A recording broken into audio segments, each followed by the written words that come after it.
بسم اللہ الرحمن الرحیم۔ اذان اور حضرت بلال رضی اللہ تعالی عنہ کی شخصیت۔ صبح شادی کے دندلکے میں، روشن اور گرم دوپہر میں، سرمئی شام میں اور پھر رات کی تاریکی میں، روزانہ دنیا کے گوشے گوشے میں ایک آواز بلند ہوتی ہے۔ یہ آواز 14 صدیوں سے اسی تسلسل کے ساتھ بلند ہو رہی ہے۔ ہر دور میں اس آواز نے یکساں کلمات ادا کیے ہیں۔ یہ کلمات اس دین کے ماننے والوں کا سرمایہ افتخار ہے، جسے لے کر ایک نبی محمد صلی اللہ علیہ وسلم فاران کی سرزمین پر اترا۔ ان کلمات میں وہ رعب و جلال ہے جو بڑے بڑے جابروں کے دلوں کو اسیر کر لیتا ہے۔ اللہ سب سے بڑا ہے، اللہ سب سے بڑا ہے۔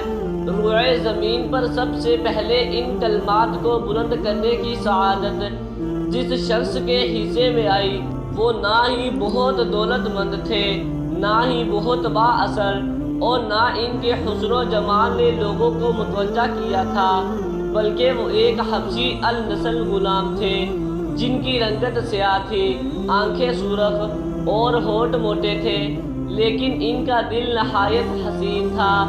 یہ غلام جنہیں اللہ تعالیٰ نے عزت و شہرت کی بلندیوں پر فائز کیا، حضرت بلال بن رباح رضی اللہ تعالی عنہ تھے۔ آپ رضی اللہ تعالی عنہ کو نہ صرف دنیا کے پہلے مؤذن ہونے کا اعزاز حاصل ہے، بلکہ آپ رضی اللہ تعالی عنہ حضور صلی اللہ علیہ وسلم کے خادم خاص بھی تھے۔ آپ رضی اللہ تعالی عنہ کی خوش نصیبی کا اندازہ اس بات سے لگایا جا سکتا ہے کہ رسول پاک صلی اللہ علیہ وسلم نے آپ رضی اللہ تعالی عنہ کے بارے میں ارشاد فرمایا، بلال رضی اللہ تعالی عنہ کس قدر اچھا آدمی ہے، وہ تمام مؤذنوں کا سردار ہے۔ بلال رضی اللہ تعالی عنہ کس قدر اچھا آدمی ہے، وہ تمام مؤذنوں کا سردار ہے۔ بلال رضی اللہ تعالی عنہ کی کنیت ابو عبداللہ تھی۔ والد کا نام رباح اور والدہ کا نام مما تھا۔ آپ رضی اللہ تعالی عنہ حبشی نژاد غلام تھے۔ آپ رضی اللہ تعالی عنہ مکہ میں پیدا ہوئے۔ آپ رضی اللہ تعالی عنہ کی پرورش قریش کے مشہور قبیلے بنو جمع میں ہوئی۔ یہ عجیب اتفاق ہے کہ رسول صلی اللہ علیہ وسلم کے 3 مؤذنوں بلال رضی اللہ تعالی عنہ، ابو مخدورہ رضی اللہ تعالی عنہ اور عمرہ رضی اللہ تعالی عنہ ابن کلثوم نے مکے کے اسی قبیلے میں پرورش پائی۔ حضرت بلال حبشی مجد نبی صلی اللہ علیہ وسلم کے ہمیشہ مؤذن رہے۔ شروع میں وہ ایک کافر امیہ بن خلف کے غلام تھے۔ حضرت ابوبکر صدیق رضی اللہ تعالی عنہ نے انہیں خرید کر آزاد کر دیا۔ اسلام لانے کے بعد انہیں طرح طرح کی تکلیفیں دی جاتی تھیں۔ امیہ بن خلف جو مسلمانوں کا سخت دشمن تھا، ان کو سخت گرمی میں دوپہر کے وقت تپتی ہوئی ریت پر لٹا کر ان کے سینے پر پتھر کی بڑی سیل رکھ دیتا تھا تاکہ وہ حرکت نہ کر سکے، مگر وہ اس حالت میں بھی احد احد کہتے تھے۔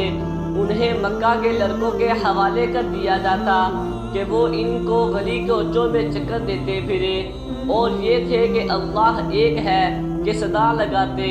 اس کا انہیں یہ صلہ ملا کہ حضور اکرم صلی اللہ علیہ وسلم کے دربار میں مؤذن بنے، اور سفر خضر میں ہمیشہ اذان کی خدمت ان کے سپرد ہوئی۔ یہ کامل عاشق و محبت کا جذبہ تھا جو بلال رضی اللہ تعالی عنہ کو کسی وقت بھی اپنے محبوب آقا سے جدا نہ ہونے دیتا تھا۔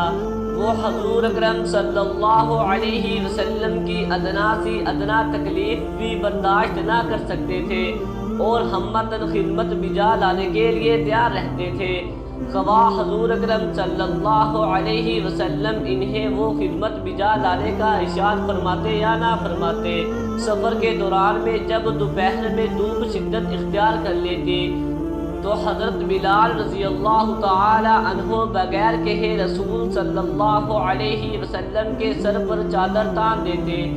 غزوات کے موقعوں پر وہ میدان جنگ سے کچھ دور ایک سائبان کھڑا کر دیتے جہاں سے حضور صلی اللہ علیہ وسلم جنگ کا نظارہ کرتے اور مناسب حال ضروری ہدایات دیتے رہتے تھے۔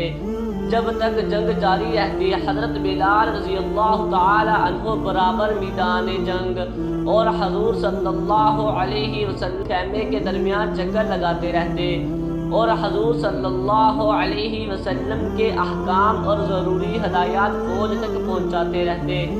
جب رسول صلی اللہ علیہ وسلم فاتحانہ شان سے مکہ میں داخل ہوئے تو آپ صلی اللہ علیہ وسلم نے بلال رضی اللہ تعالی عنہ کو حکم دیا کہ وہ کعبہ کی چھت پر کھڑے ہو کر اذان دے۔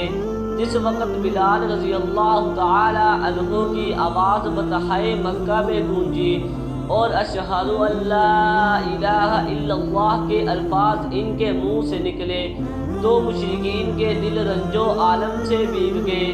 ایک دفعہ عالم کشف میں رسول صلی اللہ علیہ وسلم کو جنت کا نظارہ دیکھا گیا اور آپ صلی اللہ علیہ وسلم نے اپنے آگے بلال رضی اللہ تعالی عنہ کے قدموں کی آواز سنی۔ نماز کے بعد آپ نے پوچھا بلال رضی اللہ تعالی عنہ تمہیں اپنے کس عمل کے نتیجے میں سب سے زیادہ ثواب ملنے کی امید ہے؟ کیونکہ میں نے جنت میں تمہارے قدموں کی آواز اپنے آگے سنی ہے۔ حضرت بلال رضی اللہ تعالی عنہ کی کثر نفسی دیکھیں کہ اس وقت نہ انہوں نے اپنا زہد و قناعت کا ذکر کیا، نہ جہاد فی سبیل اللہ کا، نہ ان تکالیف و مصائب کا جو آپ رضی اللہ تعالی عنہ کو راہ حق میں اٹھانی پڑی اور جنہیں آپ رضی اللہ تعالی عنہ نے بڑے صبر و استقلال سے برداشت کیا، اور نہ اپنی عطائیت و فرمانبرداری کا، بلکہ صرف یہ کہا میں نے اسلام کے دوران کوئی ایسا غیر معمولی عمل نہیں کیا جس کی بنا پر میں بارگاہ خدا سے خاص ثواب کا مستحق ٹھہرایا جاؤں۔ البتہ اتنا ضروری ہے کہ میں ہر وضو کے بعد 2 رکعت نفل پڑھ لیتا ہوں۔ ابتدا میں مسلمانوں کو نماز کے لیے بلانے کی خاطر طبل بجانے کی تجویز بھی تھی۔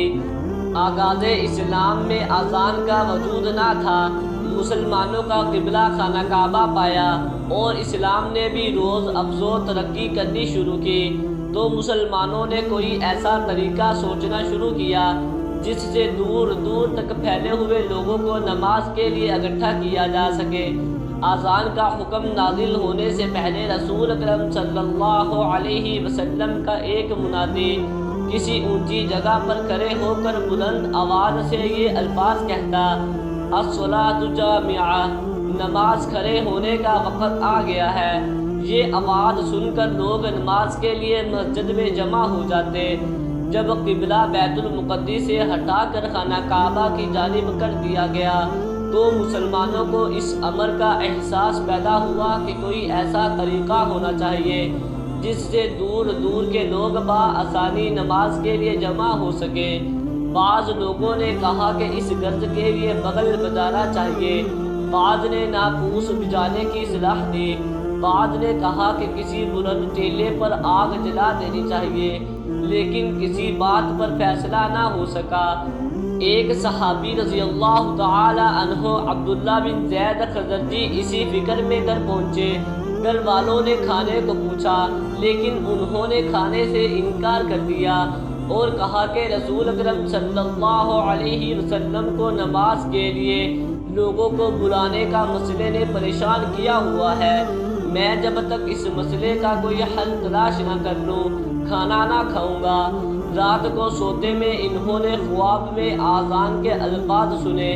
آپ رضی اللہ تعالی عنہ نے دیکھا کہ ایک شخص نے آذان کے الفاظ مسجد کی چھت پر کھڑے ہو کر بلند آواز سے کہے۔ یہ الفاظ کہہ کر وہ کچھ دیر کے لیے بیٹھ گیا اور پھر کھڑے ہو کر نماز کی اقامت کی جو انہی الفاظ پر مشتمل تھی جن الفاظ میں آذان دی گئی تھی۔